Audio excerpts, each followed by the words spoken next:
আসসালামু আলাইকুম প্রিয় কৃষক ভাই এবং যারা দেখতে পাচ্ছেন, আমি আপনাদেরকে আজকে দেখাবো আসল এবং নকল পণ্য চেনার উপায়।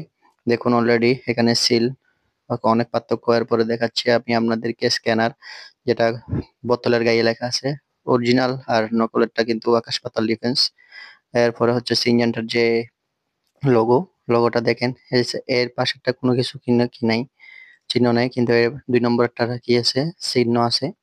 এরপর হচ্ছে আমি নিচের দিকে যদি দেখাই, যেটা কীটনাশকের অনুমোদনকৃত সিল, হ্যাঁ সেটাতে দেখেন পার্থক্য আছে। আমাদেরটা একটু মানে অরিজিনাল। এরপরে হচ্ছে যে দেখেন, এবং মুখের ক্যাপ যেটা ছিল আমাদেরটা আর ওনাদের মধ্যে কতটুকু পার্থক্য। এরা ঘন দিছে, আমাদেরটা কিন্তু ঘন নাই। এটা কিন্তু স্পষ্ট, আমাদেরটা ওরা হচ্ছে ছোট। এটা আসলে দেখলে কিন্তু অনেক পার্থক্য বোঝা যায়। এরপরে হচ্ছে আপনাদের যে লাল যে ইয়াটা দেখা যাচ্ছে, হ্যাঁ লেখাটা, নকলটাতে হচ্ছে গ্যাপ, কিন্তু আসলটাতে এটা কিন্তু গ্যাপ নাই। এরপর ইনস্টিটিউট যে গ্রুপ আইসোসাইক্লোসিরাম, সেটাও কিন্তু অনেক পার্থক্য। ওটা খালি চোখে দেখলে অবশ্যই আপনারা বুঝতে পারবেন। দেখে শুনে কিনবেন, যেখান থেকে নিন।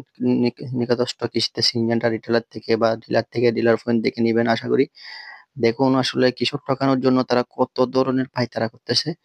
তো আপনারা সবাই চিহ্নিত করে রাখুন এবং লাইক কমেন্ট শেয়ার করে দিয়ে ছড়িয়ে দিন। সবাই ভালো থাকেন। আসসালামু আলাইকুম।